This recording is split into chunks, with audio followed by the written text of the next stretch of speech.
My name is Madison Parker. I'm 27 years old, and if someone had told me 10 years ago that I'd inherit my grandfather's entire empire worth $5 billion, I would have laughed in their face.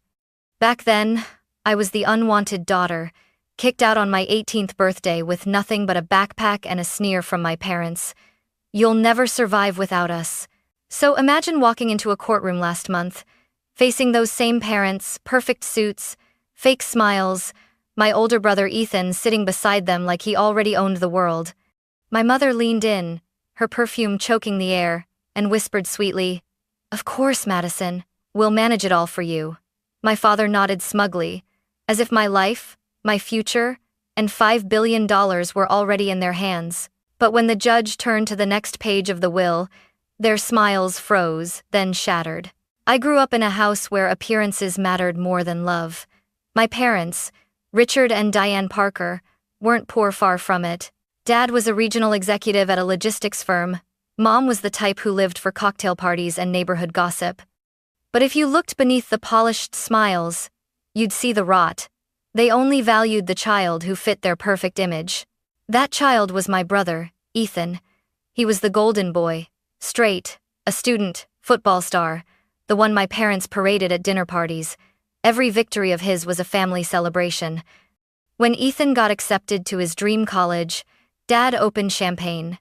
When I wrote a short story that won a local contest, Mom shrugged and said, "That's cute, but it won't pay the bills." It wasn't that I was rebellious. I wasn't sneaking out or breaking rules. I simply didn't fit the mold. I liked art more than sports, books more than cars, quiet nights more than loud parties. For that, I was branded difficult. When I asked why Ethan got a brand new car at 16 while I patched together rides from friends, my father's jaw tightened. "Life isn't fair, Madison. Learn your place." By the time I turned 17, the tension in the house was unbearable. Every dinner became a trial. Mom would roll her eyes whenever I asked for basic fairness. Ethan would smirk across the table, twirling his car keys, basking in the glow of being untouchable. And Dad just looked at me like I was a problem he couldn't wait to get rid of. I'll never forget the night he leaned forward, his voice low and sharp. "If you're still living under this roof by 18, you're a failure." The words cut deeper than any slap. I laughed then, because what else could I do? But inside, I was shattering. And when my 18th birthday arrived, they made good on their promise. It wasn't a quiet dismissal, it was a performance. Mom called me into the living room, Ethan lounging on the couch like it was a show. Dad stood tall, holding an envelope. "We've decided it's time you learn responsibility," he said coldly. "No more money, no more support, you're on your own." The envelope held nothing, no check, no safety net, just a symbolic gesture that they were done with me. I packed what I could into a backpack, 2 changes of clothes, a sketchbook, and my phone. When I hesitated at the door, Mom's voice rang out, syrupy but cruel. "Don't worry, sweetheart. You'll thank us one day." That night, I slept in the back seat of my old car, staring at the ceiling, wondering how my life had unraveled so completely. Meanwhile, Ethan posted photos from his fraternity party, smiling with a brand new MacBook Dad had bought him. The only person who didn't abandon me was my grandfather, William Parker. He invited me over on weekends, fed me, let me crash on his couch when I had nowhere else to go. He never said much about my parents, but the way his eyes darkened when their names came up told me he knew the truth. In time, he became more of a father to me than my own ever was. The years after I left home blurred into survival. I worked part-time jobs, studied when I could, and scraped together enough to rent a shoebox apartment. It wasn't glamorous, but it was mine. Through it all, my grandfather, William Parker, was the only family who never turned his back on me. He'd slip me grocery money when he thought I wasn't looking, invite me over for Sunday dinners, and remind me with a firm squeeze of my hand, "Madison, you're stronger than you think." So when the call came, it knocked the air from my lungs. Grandpa was gone. Even though I knew he had been sick for a while, some foolish part of me believed he'd outlast us all. Stubborn, steady, unshakable. Losing him felt like losing the only anchor I had left. The days after his death were a fog. I expected nothing from the estate. Maybe an old watch, a letter, something small to remember him by. I certainly didn't think I'd be summoned to a will reading in the county courthouse. When the official envelope arrived, embossed with the seal of the probate court, my hands shook as I opened it. Inside, the words were clear. The heirs of William Parker are required to attend the reading of his last will and testament. My name was listed alongside my parents and Ethan. I almost didn't go. Part of me wanted to grieve in peace, away from their toxic orbit. But another part, perhaps the one my grandfather nurtured, refused to let them write me out of his story. So, on a gray Monday morning, I walked into the courthouse. They were already there, of course. My parents, Richard and Diane, dressed as if attending a gala rather than their father's will reading. My mother's pearls gleamed against her silk blouse, her lipstick a shade too bright. Dad sat with his hands folded smugly, his cufflinks catching the light. And Ethan.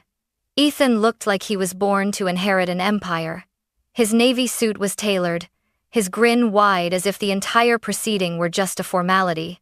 When I stepped through the doorway, all three of them turned. My mother's smile stretched too wide, sugary sweet. "Madison, darling," she cooed, as though we hadn't gone years without speaking. "I knew you'd come."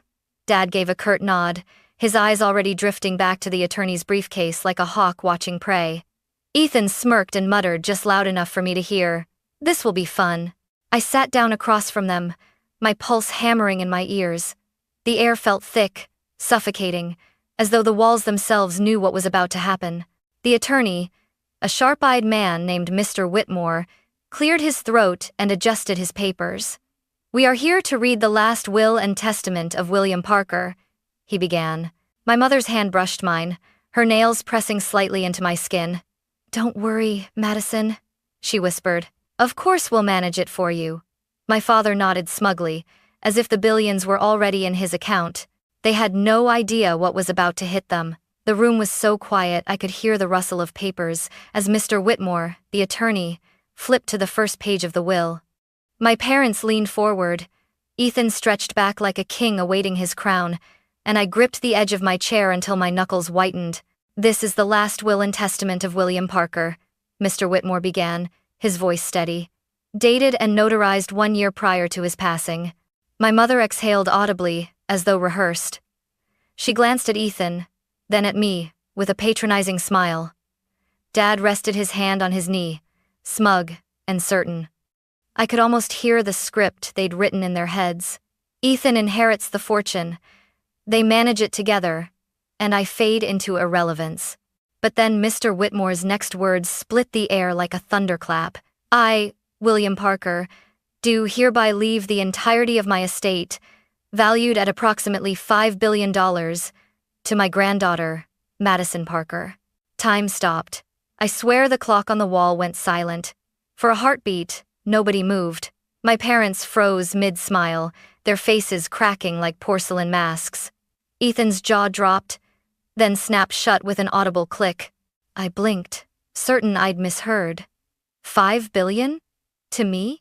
My pulse thundered so loudly I barely registered the attorney continuing.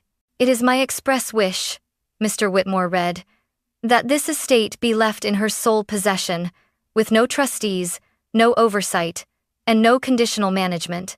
Madison Parker is to have full control of the assets, properties, and holdings, effective immediately." The silence that followed was deafening. Then, like vultures realizing their prey had flown from their talons, my family scrambled. My mother's voice shot out first, shrill but laced with sugar. "Well, of course that makes sense," she said, clapping her hands lightly. "Madison was always close to her grandfather. Naturally, she'll need our guidance, won't she, Richard?" Dad straightened, nodding quickly, his smile stretched tight. Yes, of course. $5 billion is, well, it's an enormous responsibility for someone so young, so inexperienced. We'll step in, manage the investments, oversee the properties, protect you from mistakes." Ethan laughed under his breath, the sound cold and sharp. "Don't take it the wrong way, Maddie, but you've never exactly been responsible. Remember when you maxed out that little credit card freshman year? Multiply that by $5 billion disaster waiting to happen." I sat frozen, every word lashing me like a whip. Their arrogance was staggering. Even here, even now, after my grandfather had trusted me with everything, they couldn't see me as capable. To them, I was still the weak one, the expendable one. Mr. Whitmore cleared his throat. To clarify, he said firmly, Mr. Parker specified that the estate belongs solely to Madison Parker. No trustees, no family oversight, no shared management. His instructions are explicit. Dad's jaw tightened. He forced a chuckle. We understand. We're only concerned for her well-being. You understand, don't you, Madison? He looked at me then, calling me Madison, like it was some gesture of affection, though his eyes gleamed with fury. Mom leaned closer, her nails digging into my arm. Sweetheart, you know we only want what's best. Let us guide you. Grandpa would want us all to benefit. That word benefit hung heavy in the air. Benefit for them, not me. Inside, something stirred. A heat I hadn't felt in years. I remembered every cold night in my car, every cruel smirk across the dinner table, every time they told me I wasn't enough. And now here they were, trying to sink their claws into the one thing my grandfather had trusted me with. I kept my face neutral, my lips pressed tight, but inside, I was boiling. Ethan leaned forward, smirking again. Think about it, Maddie. You're not even a homeowner. You rent. You've never invested a dime. $5 billion will drown you. Dad's managed money his whole career. It just makes sense. For a moment, I almost laughed. They still didn't understand. Grandpa had seen through all of them. He hadn't chosen me out of pity. He'd chosen me because he knew I could rise above their greed. And as their voices droned on, full of fake sweetness and poisonous barbs, I sat straighter in my chair. I didn't say a word. Not yet. But I knew this was only the beginning of a war they could never win. The courthouse scene was only the opening act. By the time I returned to my apartment that evening, my phone was already buzzing with messages from my mother. We should talk, sweetheart. Your father and I know what's best. Don't make rash decisions. Each text dripped with faux concern, but I knew the truth they were circling, desperate. I ignored them. For 2 days, silence. Then, late one night, a knock rattled my door. When I opened it, there stood Ethan, leaning against the frame in his tailored jacket, that infuriating smirk plastered across his face. Without waiting for permission, he walked in. Cute place, he said, glancing around my modest living room as though inspecting a motel. But let's be honest, Maddie. This won't do anymore. $5 billion and you're living here? Embarrassing. I crossed my arms. What do you want, Ethan? He sank into my couch, stretching out like he owned it. Simple. I'm here to make sure you don't embarrass yourself. You've been living small for so long you don't even realize what you've got. Dad knows investments. Mom knows people. And me? I've got vision. Style. Together we could turn Grandpa's empire into something bigger. But only if you stop being stubborn. His words stung not because they held truth, but because they echoed every insult I'd ever heard at home. Small, stubborn, incompetent. He had learned their script by heart. I don't need your help, I said firmly. Grandpa left it to me. Not you, not them, me. For the first time, his smirk faltered. He covered it with a chuckle, but I saw the flicker of panic in his eyes. You really think you can handle this alone? Be smart, Maddie. Hand it over before you drown. I showed him the door. But Ethan wasn't the only one.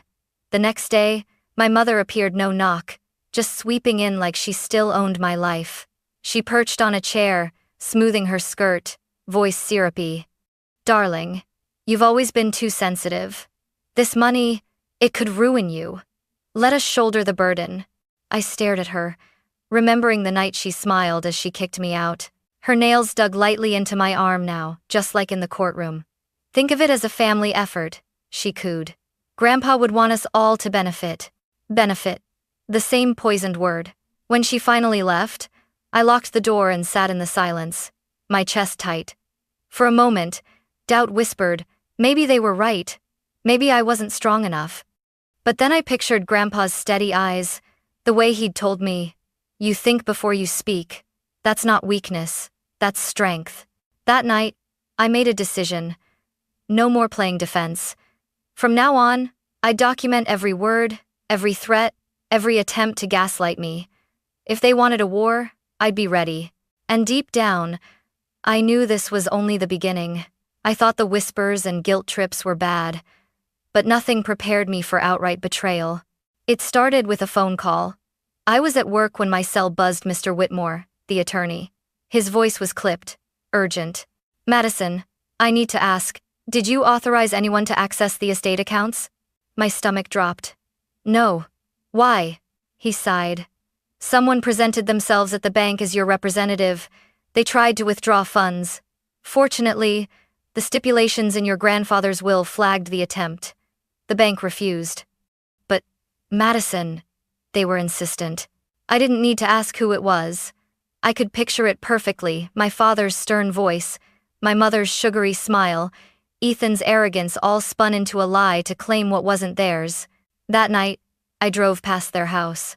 The lights glowed warmly, the porch as pristine as ever. 2 cars sat in the driveway like nothing had changed.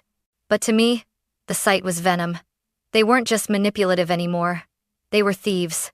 And as if that weren't enough, the slander campaign began. Small towns thrive on gossip. And my parents knew it. Suddenly, people at the grocery store looked at me differently. The cashier who once smiled now muttered, "Must be nice, living off an old man's money." At the gas station, I caught whispers. She stole it from her brother. That fortune wasn't meant for her. Even my few friends pulled away. Phone calls stopped. Invitations vanished. The narrative was spreading. I was greedy, undeserving, a fraud. One evening, sitting alone at my kitchen table, the weight of it all crushed me. I had the money, yes, but it felt like a trap. If I used it, I'd feed their story. If I stayed quiet, I'd drown in silence. For the first time since the will reading, I wondered if maybe they were right, if maybe I wasn't strong enough. My hand drifted to a drawer. Inside, tucked beneath old receipts and a dried-up pen, was an envelope I'd nearly forgotten. It was from my 21st birthday. Grandpa had handed it to me back then with a knowing smile, saying, "One day, you'll understand." With trembling hands, I opened it. The letter inside was written in his firm, slightly shaky script. "Madison, if you're reading this, I hope you've learned by now that the world doesn't give, it takes. Don't let them. You are stronger than you know, and one day you'll have to prove it. When that time comes, don't shrink back. Stand tall. They can only steal from you if you hand it to them." Tears blurred my vision as I read those words again and again until they burned into me. My grandfather had known. He had seen through them long before I ever did, and he had trusted me, not them, to rise above it. I folded the letter carefully, placed it back in the envelope, and felt something shift inside me. The fear didn't vanish, but it hardened into resolve. They wanted to play dirty? Fine. I'd stop reacting and start preparing. This wasn't survival anymore. It was war. The letter changed everything. For the first time, I felt my grandfather's presence not just as a memory, but as a guide. His words lit a fire in me. Don't shrink back. Stand tall. I began to prepare. Quietly, methodically. The first step was finding someone I could trust with the financial side of things.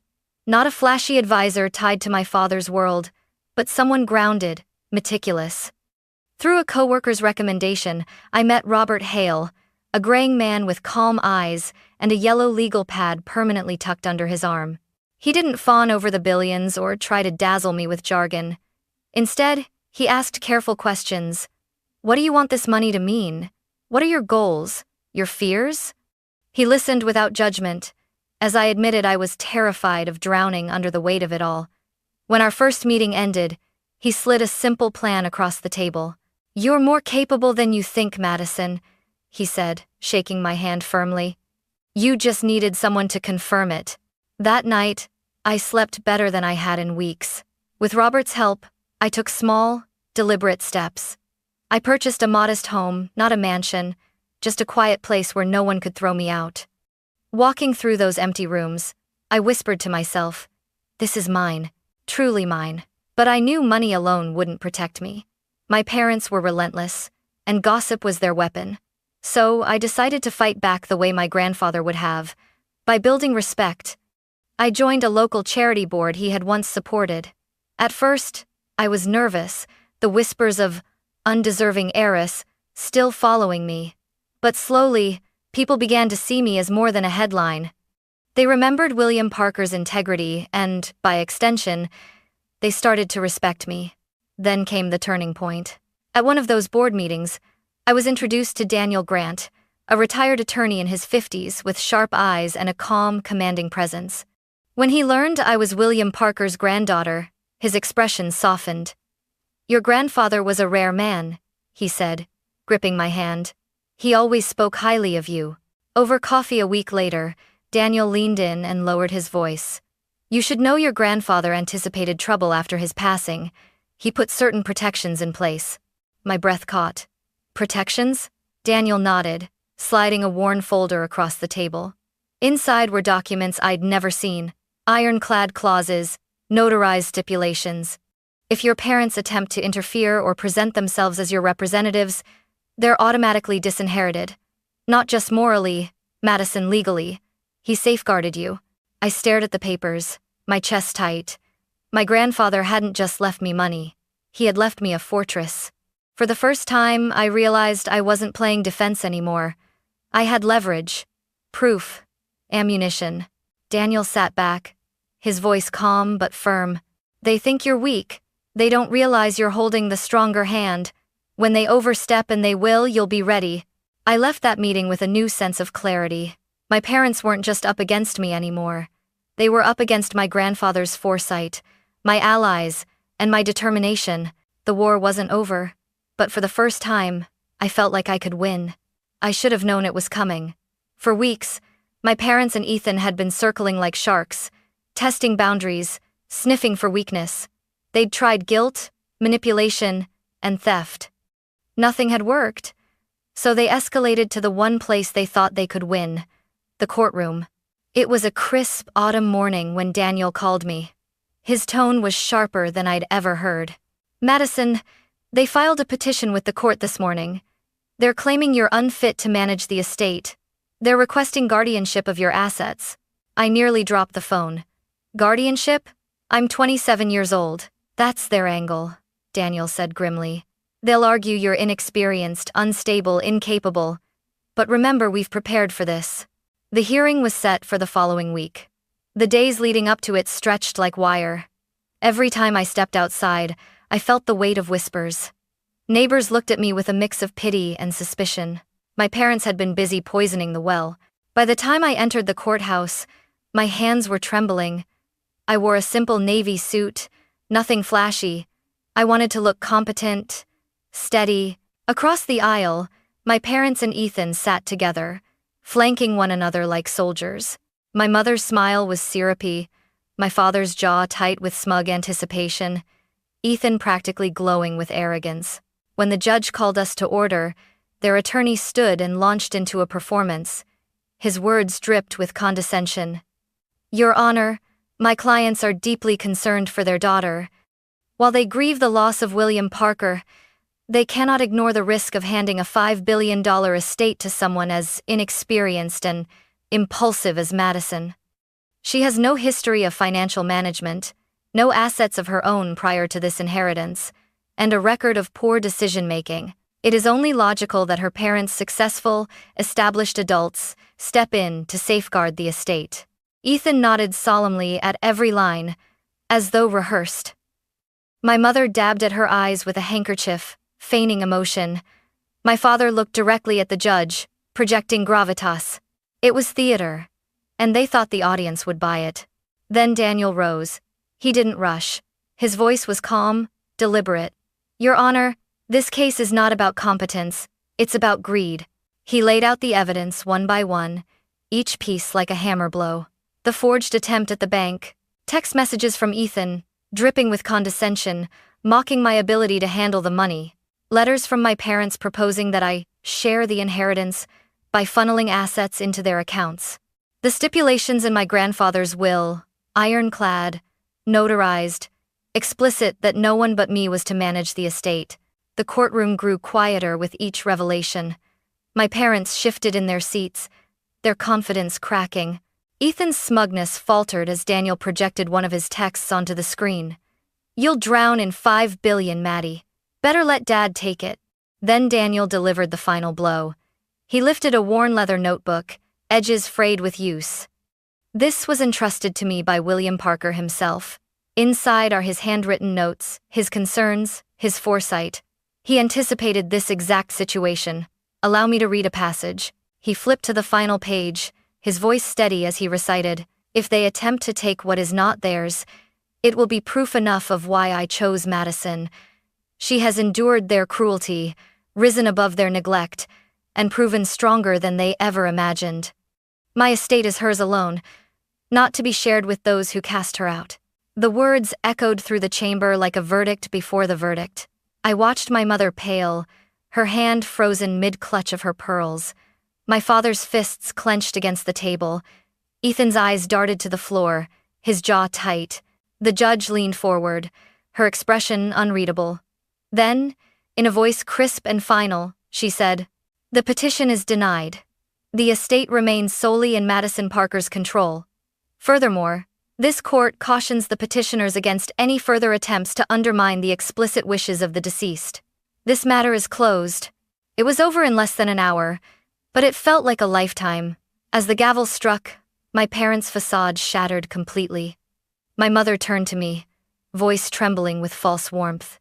"Sweetheart, you don't understand how much pressure this island. We only wanted to protect you."